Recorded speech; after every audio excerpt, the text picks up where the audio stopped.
Hey everyone, this is Sal Congeloso from Geek.com, and I'm here to talk to you about Alienware's new M17x gaming notebook. As you probably guessed, we don't have a new M17x in front of us right now. We normally like to get the notebook and do a full review along with some video so everyone can check it out and see what it looks like. But news of the notebook, which is also known as the AllPowerful, if you've been following Alienware's rumor site. So the news just broke today, and it was actually supposed to launch on Monday, June 2nd at E3. Yeah, so the news is out now, and we have some details along with pictures. And I wanted to run through the pictures really quickly so people could see what's out and new from Alienware.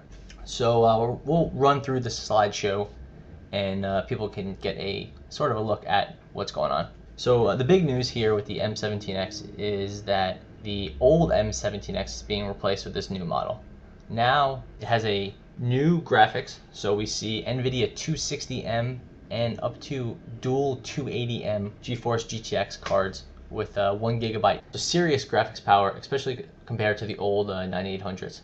Then on top of that, there's a new chassis, which is anodized aluminum instead of the older plastic, with a new lighting scheme and a kind of a ridge on top of the LCD lid. So it's similar to the old systems, but it's basically revamped. So it's kind of exciting, although we haven't gotten a hands on yet, so we'll see how it holds up in the future. It's still a 17-inch notebook with the same 1920 by 1200 display, so that hasn't changed. What did change with the display is now it's an edge-to-edge display, which means it's bezel-less, if you want to call it that. Other news in addition to the graphics is we see DDR3, 1333 megahertz memory, up to 8 gigabytes can be crammed in there. And then we, like I said, black and silver, anodized aluminum. Starting price is $17.99, and that'll be with a single 260M graphics card, 250 gigabytes of storage, and we don't have all the details yet, so I'm just giving you what we got. And that storage could be ramped up either to 1 terabyte with standard hard drives or 512 gigabytes if you want to go for SSDs.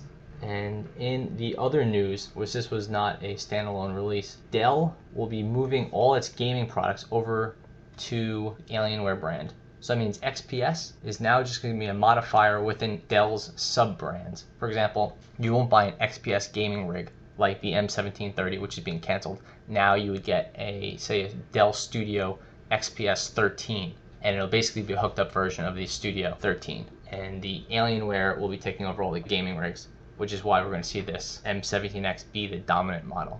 As for the standard M17, which is Alienware's ATI-powered 17-inch gaming computer, that's still going to be around, and it's still going to be running ATI 3870 graphics. I talked to Alienware about this, and they said they have no news on a move to the 4800 series graphics. So for the time being, the M17X is really going to be the Alienware to keep an eye on. And if you want to save some money, you'll just have to spend less and start off at that $17.99 price point. So, I mean, there's nothing wrong with the M17. It's still going to be a solid rig.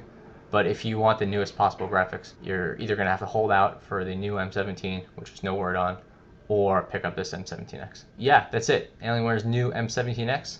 And we should have a review unit along before too long. We really don't know the official launch date, although I'm hoping it's June 2nd, and all we know about lead time so far is Alienware is predicting 3 weeks from the get-go.